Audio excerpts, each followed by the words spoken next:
জানলা দিয়ে হাত গলিয়ে গরম তেল থেকে তালের বড়া টক করে তুলে নেয়। প্রথমে সে নিজে খায়, তারপর শাকচুন্নিকে দেয়। জ্যোৎস্না রাতের চাঁদের আলোয় তাল দিঘের পুকুরের জল যেন আরো ঝলমল করে উঠেছে।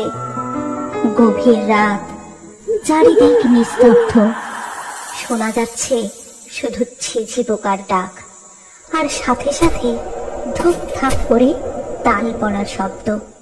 গোটা গ্রামের মধ্যে ছিল এই একটাই তালবন, যেখানে সারি সারি তাল গাছ থাকলেও সেই গ্রামের মানুষ কোনো দিন কোনো তাল কুড়িয়ে খেতে পারত না, কারণ সেই তালবনে বাসা বেঁধেছিল এক ভূত আর শাকচুন্নি। কেউ যদি ভুল করেও সেই তালতলায় একবার যেত, সে আর বেঁচে বাড়ি ফিরতে পারত না। তার মাথায় তাল ফেলে তার ঘাড় মোটকে খেত এই ভূত আর শাকচুন্নি। তাই গ্রামের মানুষ তাল খাওয়ার আশা একেবারেই ছেড়ে দিয়েছিল। সেদিন গভীর রাত, ধূপ ধাপ করে তাল পড়েই চলেছে। তখন সবাই ঘুমিয়ে, শুধু চোখে ঘুম ছিল না বানি ও ডকাইয়ের।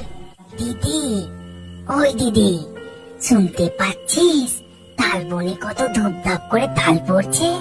কত দিন হয়ে গেল তালের পিঠে, তালের বড়া কিচ্ছু খাইনি।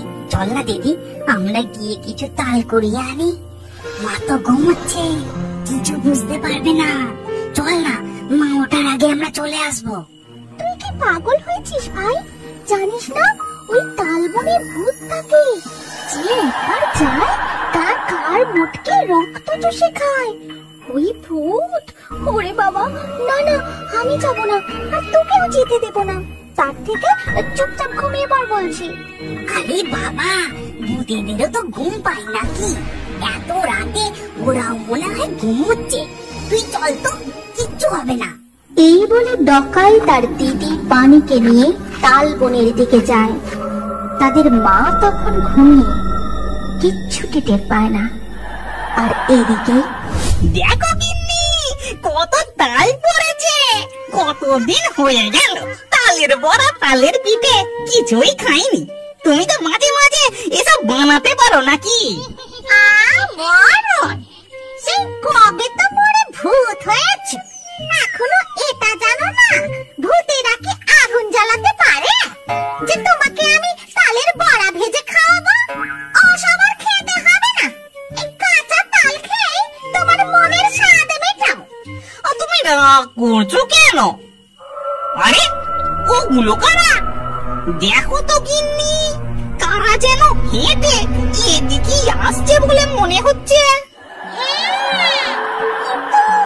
এটা তো একটা বাচ্চা ছেলে আর মেয়ে মনে হচ্ছে। বেটাদের এত সাহস! আসুন একবার, তারপর মজা দেখাচ্ছি। তারপর বানি আর ডকাই তালতলার দিকে এগিয়ে যায়। আর সেখানে গিয়ে যেই তারা একটা তাল কুড়িয়ে বস্তায় ভরে, অমনি কি যেন একটা তাদের পিছনে ঝপ করে ঝাঁপ মারে। বানি আর ডকাই ভয় ভয় পিছন ঘুরে দেখে তাদের সামনে দাঁড়িয়ে আছে ভূত আর শাকচুন্নি। ছেড়ে দাও আমাদের, আমাদের মেরো না। আমরা একটাও তাল নেব না এখান থেকে। আমাদের বাড়ি যেতে দাও, ছেড়ে দাও আমাদের। ছেড়ে দেব? তোদের ঘাড় মোটকে রক্ত চুষে খাবো।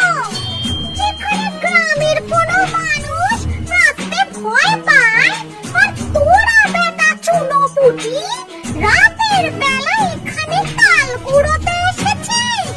তোদের এত সাহস! এবার তোদের মজা বার করছি। না না, আমাদের ছেড়ে দাও। আমার ভাই তো ছোট্ট, ও তালের বড়া খেতে না খুব ভালোবাসে। তাই না আমরা তালের বড়া বানানোর জন্য তাল কুড়োতে এসেছিলাম। বিশ্বাস করো, আমরা তোমাদের একটাও তাল নেব না। শুধু আমাদের ছেড়ে দাও, কি বললি? ওরা তালের বড়া বানিয়ে খাবি? ঠিক আছে, তোদের ছেড়ে দিতে পারি, কিন্তু একটা শর্তে। তোরা তালের বড়া বানিয়ে আগে আমাদের দিয়ে যাবি। যদি না দিয়ে যাস তাহলে তোদের... না না, আমরা দিয়ে যাবো। আমরা তালের বড়া বানিয়ে কালকে সন্ধ্যাবেলায় দিয়ে যাবো। এখন আমাদের যেতে দাও। এই বলে ভূত আর শাকচুন্নি ডকাই আর বাণীকে ছেড়ে দেয়। এরপর তারা কিছু তাল বস্তায় ভরে বাড়ি চলে যায় ও চুপচাপ গিয়ে তাদের বিছানায় শুয়ে পড়ে। সকালবেলা উঠে তাদের মা দেখে উঠানে বেশ কয়েকটা তাল রাখা। তাই দেখে সে তো অবাক হয়ে যায়। তখন সে বাণী আর ডকাইকে ডেকে বলে, আরে এখানে এত তাল এলো কোথা থেকে? ওই তালতলায় যা ভূতের উপদ্রব, ওখানে তো কেউ যেতে পারে না। হ্যাঁ রে, তোরা তাল আনলি কোথা থেকে? সত্যি করে বল আমাকে, কিছু লুকোবি না। তখন তারা তাদের মাকে সব ঘটনা খুলে বলে। আর সব কথা শুনে তাদের মা বলে, না না, তোদের আর ওই তালতলায় যেতে হবে না। যা এনেছিস এনেছিস, আর খবরদার ওই তালতলার দিকে আর পা বাড়াবি না। যাই হোক, আজ সন্ধ্যেবেলা আমি এই তালগুলো দিয়ে তোদের তাল ফুলুরি বানিয়ে দেবো। এই কথা শুনে ডকাই আর বাণী তো খুব চিন্তায় পড়ে যায়। আর এদিকে সন্ধ্যেবেলা নামে তুমুল বৃষ্টি, তার সাথে ঘন ঘন বাজ পড়তে থাকে। তাই দেখে ডকাই বাণীকে বলে, কি হবে রে দিদি, এত বৃষ্টিতে আমরা তালের বড়া নিয়ে যাবো কি করে? আর না গেলেও যে ওই ভূত আর শাকচুন্নি আমাদের রক্ত চষে খাবে। হ্যাঁ, এখন কি করে বলতো? আর এদিকে রান্নাঘরে তাদের মা তালের বড়া ভাজতে থাকে।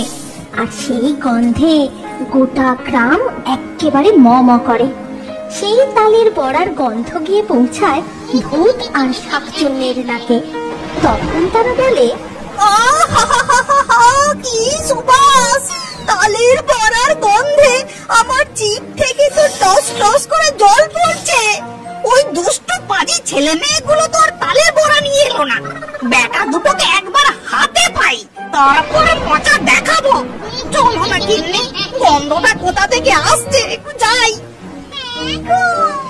এই গন্ধে আমারও না খুব তালের বড়া খেতে ইচ্ছে করছে। চলো চলো যাই। তারপর তারা সেই গন্ধ অনুসরণ করতে করতে ডকাইদের বাড়ির রান্নাঘরের জানলার পেছনে আসে। এদিকে বাইরে তুমুল বৃষ্টি, আর জানলা দিয়ে উঠে মেরে ভূত দেখে ডকাইয়ের মা গরম গরম তালের বড়া ভাজছে। তালের বড়া, তালের বড়া নেই, আমি বড় ভালোবাসি। একটা খাবো, দুটো খাবো। তালের পিঠে, তালের পায়েস, চটপটা সবটা খাবো। ভাজলে পরে হাসির বাড়ি, গন্ধে কি আর থাকতে পারি। ভূতনি জানলা দিয়ে হাত গলিয়ে গরম তেল থেকে তালের বড়া টপ করে তুলে নেয়। প্রথমে সে নিজে খায়, তারপর শাকচুন্নিকে দেয়। সেই সময় ডকাইয়ের মা রান্নাঘর থেকে বেরিয়ে যায়। তখন ডকাই আর বাণী রান্নাঘরে আসে। তারা দেখতে পায় কে যেন জানলা দিয়ে হাত গলিয়ে গরম তেল থেকে তালের বড়া টপা টপ তুলে নিচ্ছে। আর শুনতে পায় ফিস ফিস করে কথা বলার শব্দ। কতদিন পরে তালের বড়া খাচ্ছি, সেই একই স্বাদ। আচ্ছা গিন্নি, মনে আছে নিজে থাকতে তুমি আমায় কত তালের বড়া, তালের পিঠে করে খাওয়াতে? মরার পর থেকে এই প্রথম তালের বড়া খেলাম, পরাণ আমার একেবারে জুড়িয়ে গেল। ঠিক বলেছ, তালের বড়া খেয়ে আমার পেট মন দুই ভরে গেছে। চলো এবার যাই। তাদের সব কথা ভেতর থেকে ডকাই আর বাণী শুনতে পায়। তখন বাণী বলে, দেখছিস ভাই, ওই ভূতগুলো ঠিক আমাদের বাড়ি ছেড়ে চলে এসেছে। আবার নিজেরাই কড়া থেকে তুলে সব তালের বড়া খেয়ে নিয়েছে।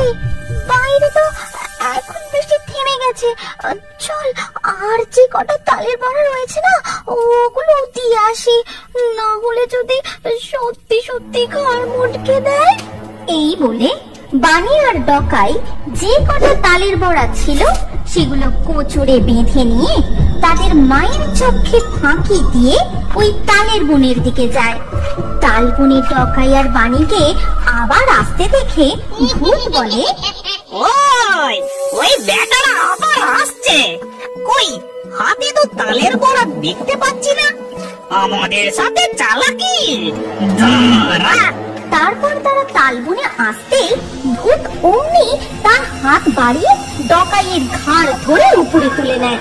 আর তখন শাকচুন্নি বলে, আমাদের সাথে চালাকি, আমাদের তালের বড়া না দিয়ে তোরা একা একাই খাচ্ছিস, দেখ এবার তোদের ঘর মুটকে রক্ত চুষে খাবো।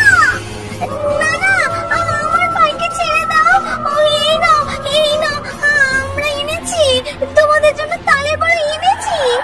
তারপর বানি তার কুচোর থেকে তালের বড়া বার করে তাদের সামনে ধরে আর বলে, আর এই কটাই তো তালের বড়া বেঁচে ছিল, বাকিগুলো তোমরাই তো খেয়ে নিয়েছো জানলা দিয়ে হাত গলিয়ে গরম তেল থেকে টপ টপ করে তুলে।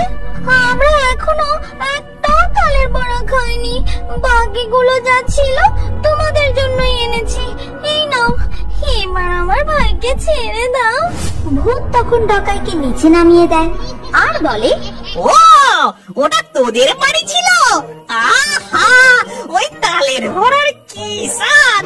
আর তোরা এত ভালো, নিজেরা না খেয়ে বাকিগুলো আমাদের জন্য আনলি।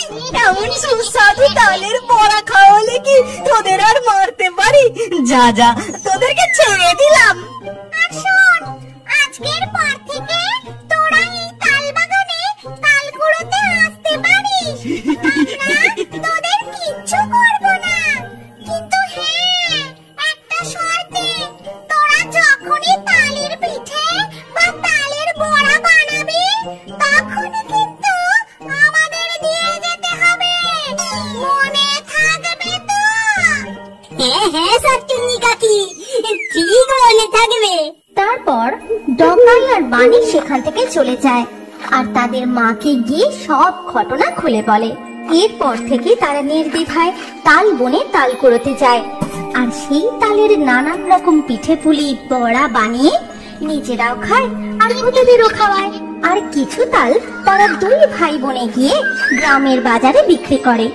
এইভাবে তারা সুখে শান্তিতে দিন কাটাতে থাকে।